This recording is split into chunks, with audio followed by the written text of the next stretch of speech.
Hello everyone, how are you doing? Ben Lister here, and welcome to episode 30 of the BL and Friends podcast. Right, let's crack on. As you know, each week I have guests from all different radio stations, and this week's guest is no different from all the different radio stations and mentor to many. It's the one, the only, Simon Tate. Hi Simon, welcome along. Hiya Ben, how are you? Okay.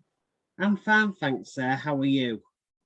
Yeah, I'm very privileged to be with you tonight, and that's very kind of you to invite me. I feel very flattered to be invited on this. So thank you.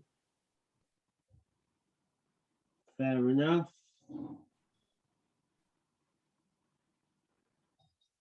Yeah, fair enough. How are you? What you been up to today? Today, what have I been up to? Not a lot, really, actually. Just, I sort of come alive at night. I do all my work at night, and so I'll be, when we finish this, I'm taking our dog. We have a big husky dog. I'll be taking him for a walk, and after that, I can work on one of our 208 top 20s that we record. We recreate the old Radio Luxembourg chart shows. You probably knew that. I don't know. What station? Syndication? Yes, it's on various stations. It's going out at the moment on a Dutch station called Radio Emmeloord, a Canadian station called Epic Radio. We're also on 365 Radio, which I believe 365 Radio comes from London, doesn't it? On a station again in Holland called Powerplay Radio. So these are all available in various formats, but they're certainly all online. You can get apps for most of them. And I have a 208 Top 20 Facebook group, which you really should join if you want to know more about the program, because that will tell you exactly where you can find it, how to find it, and when it's on, and what years we're covering. So there you go. Is it a bit like? Sorry, is it a bit like the heritage chart that's on Nation Radio? It is in the way that it's delivered, yeah. But this is more like a retro type chart, but it's specific. So whereas the heritage chart is great, what they do, they're playing new music by heritage artists, whereas we're playing the original hits by heritage artists that would have been on Radio Luxembourg's charts anywhere between we actually played the very first ever chart show the other week, which was from 1948, and we go right up to 1991 and then into 1992 when Radio Luxembourg was only on satellite, but Radio Luxembourg finished at the end of 1992. So that's our brief, if you like, is to do charts from the early 50s right up to the end of the 90s, the end of the 80s and into the very early 90s. But most of them are from the 60s, 70s and 80s. Brilliant. Yeah, we'll go on to... Before your time, I'm guessing, Ben, you won't remember those years, will you? No. No. And there's also a retro chart show as well, presented by Dave Mack. Right, where's that? It's where he does two charts from two different years. Well, that's what we do, except that the only difference is, well, there's two differences. One is ours are from the specifically Radio Luxembourg's charts, and we use the Radio Luxembourg jingles and a lot of the phrases and the sort of things that would have been said at that time, the language of that time. We play the adverts from the era. But also really the big difference is that we present it in the now. So we don't say, 42 years ago this week, this was going up to number 3 or whatever. We present it as if you're listening to it in that year. Do you see where I'm coming from there? So it's as if you have just switched on Radio Luxembourg in 1962 or whatever, and you're there that week listening to the charts. So we'll tell you some news about the artists as if it was, October 1962, which is the one we did this week. Pretending you're in Luxembourg when you're at home. Well, exactly, actually, because that's exactly where I broadcast from now. We used to do it from a friend of mine, Andy Mitchell, who worked on Radio Wave and Red Rose Radio and Piccadilly Radio. He's a journalist, is Andy, and he's also done some presenting. And he produced my shows. But now, since the COVID pandemic, we had to set up a studio from home so that we could broadcast from here. So I've dragged out this very, very ancient equipment from my loft, cleaned it up, and it now serves to present the Radio Luxembourg charts from the 208 Top 20. And that's how I do that on this very ancient bit of equipment, this bit of kit here. But it works, and we've tweaked it a bit over time, and it's finally sounding quite good, actually. Brilliant.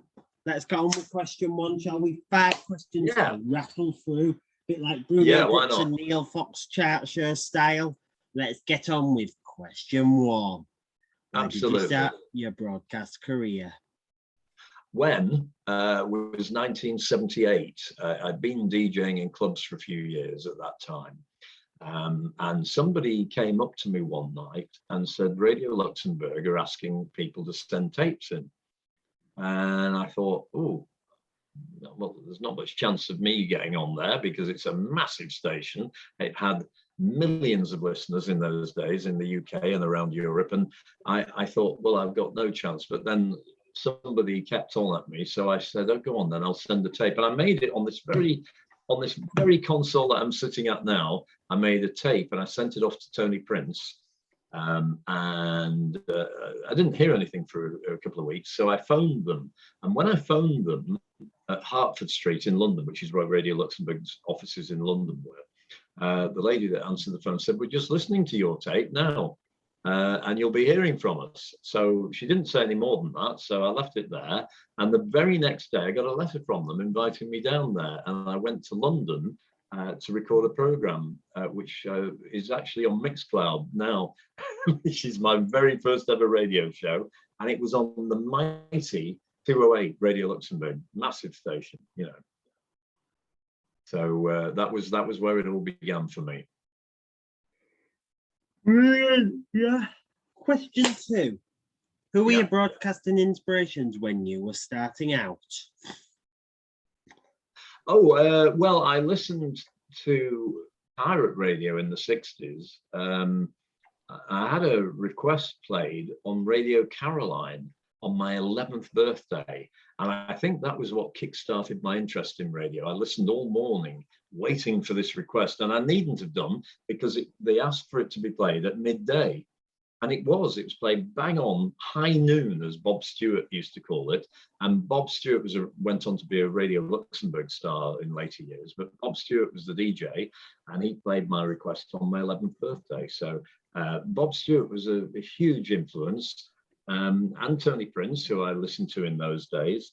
And then I got a job when I was 14, working here in Blackpool on the beach in ice cream vans, selling ice cream. And so to make the day move along a little bit, I took a radio into work, and I used to listen to Radio 1 for hours and hours on end. And in those days, it was people like Noel Edmonds on The Breakfast Show.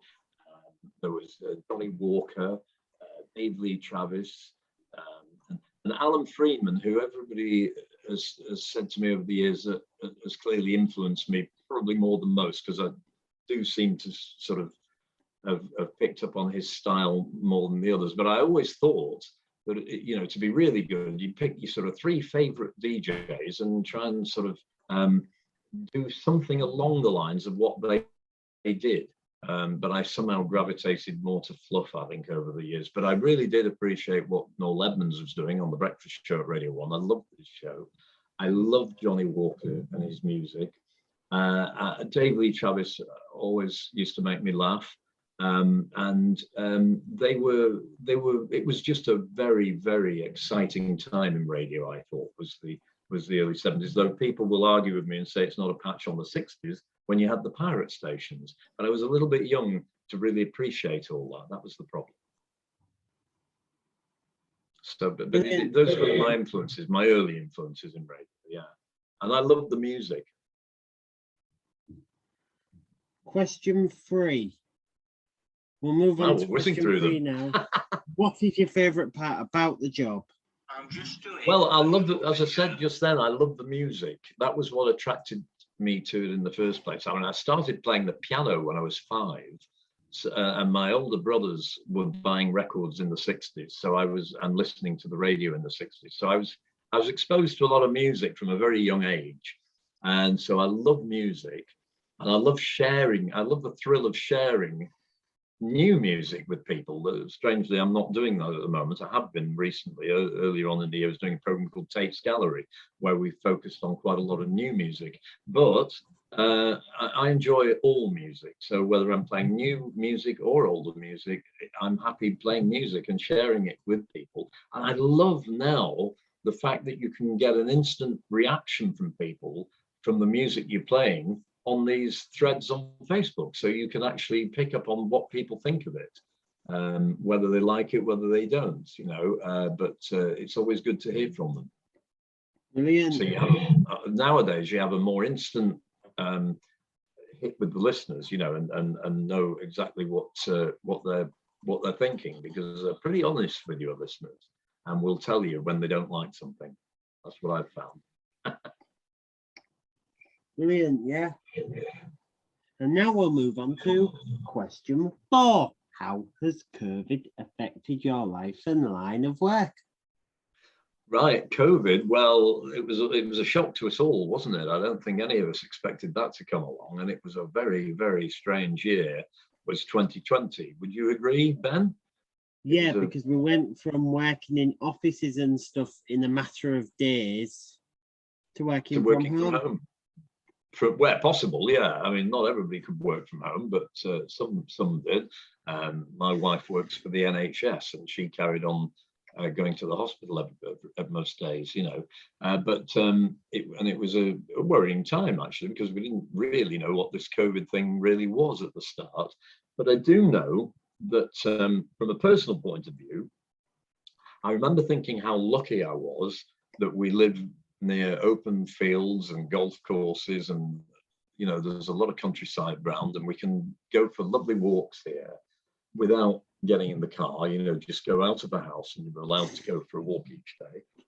And we went for nice walks around this area. But also what really kept me sane through it all was building the studio or bunker in this conservatory here, and being able to continue to do my program. We had a 3-week break, and Sean Tilley very kindly stood in for me over those 3 weeks, and he presented the show for 3 weeks, and then I was back on it again, and it was great because it kept me busy. I was busy preparing the shows, putting them together, and then editing them, and then sending them to the radio station, and then joining in, listening to them, and with the listeners on the Sunday afternoon. It was on United DJs then.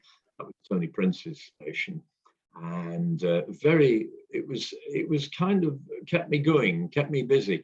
But I think for other people, what the 208 Top 20 did was it gave them a little bit of escapism from that really weird year of 2020, and we were offering a sort of TARDIS, if you like, step into our TARDIS and we'll head back to the 1960s or the 1970s or wherever, and give you a little bit of comfort away from this strange year for a couple of hours each Sunday evening. And I think people kind of appreciated that, and we were in a way very lucky because we were doing just the right thing at the right time, I suspect. So people liked to, sorry? Brilliant. Yeah, I think people enjoyed that, being able to escape out of 2020. We offered them an escape hatch for what it was worth. Yeah, brilliant. You're brilliant. And also, how did you go on, by the way, Ben? Were you okay through? Not about me. Well, I'm just interested to know how other people coped. You coped all right, did you? First one. Not about me, sorry. Okay, all right, okay. Fair enough. I don't like hijacking the bandwagon. When it's my turn for someone to interview me, I'll open up about my stories. Righto, right. Well, I shall be listening when it is, and we'll see how you went on. But yeah, we all got through it. That's the main thing, isn't it? We all got through it in the end. You're here, I'm here, Sean Yeah. Tilly's here, Yeah. Stephanie Hare's here. You've interviewed some interesting people who Neil I've Fox. got a lot of respect for. Neil Fox, who nearly everybody says is their inspiration. If you can understand that. Oh, he was a brilliant chart show presenter, Neil, and still is. Yeah, excellent. Who's the better one, him or Bruno? Oh, I don't know. I don't think we judge people against one another like that, but I think they both are different, and that's always good. I like radio presenters and radio stations to have presenters who offer a variety. I think there's nothing worse than listening to everybody sounding the same. That's what you don't want on a radio station, is everybody sounding the same. It's great to hear different personalities coming on with maybe a slightly different taste in music and their own personality coming through the music. Yeah, I'd say if them two met, they'd probably just have a drink and talk about old times, Bruno and Neil. Yeah. And they'd raise a glass to the people that they've met over the years. Oh yeah, and you've certainly interviewed some interesting people, as you were telling me before, you know. So there's a wealth of fascinating people with fascinating stories to tell, you know. Yeah, like I say, last question. What advice would you give to young aspiring broadcasters who are starting out? Well, first of all, I'd say that it's different times to when I started. There's a big difference. One of the big differences is that when I started, if you got a job on the radio, it could be a very good career. But getting a job was very, very difficult because there were very few stations. And when I started in my area, even in 1978, there was the only radio you could hear in this pop radio anyway in this area was Radio 1 or Radio Luxembourg. The Pirates had all gone 10 years earlier. A lot of commercial radio was still to come, and there was very, very little opportunity. Now there's massive opportunity, but because of that, there's not a lot of money in the job because there are too many people fighting for that same small audience, you know. So it's broken up and broken up and broken up to the point that it's difficult for a radio station to make a lot of money. But if you think that you want to do it and you think that you have the skill to present on the radio and you believe in yourself, you've got to believe in yourself. And if you believe in yourself, just keep applying yourself, keep on, and someone will give you a job, because there's a lot of radio stations out there now. And there's a lot of different formats, and there are some that don't have formats at all. And there's something for everyone really now on radio. And that's whether you're a listener or whether you're a presenter or a DJ or whatever you want to call it. So, you know, and I think you've just got to keep on trying until you get something. You've got to believe in yourself. Yeah, that's it for today. Thank you for joining us. Okay, it's been a pleasure, Simon. Ben, and I hope you've enjoyed it. All right. Yeah, and yeah, hope it learned you all something too. That's it for today. Thank you for joining me, everybody. And please give it up one more time for Simon Tate. Don't forget, this will be available on my Wix website and my YouTube channel, so stay tuned. Thank you, Simon, for joining me. You're welcome. And thank you to you for watching and listening to this. And till next time, that's a wrap.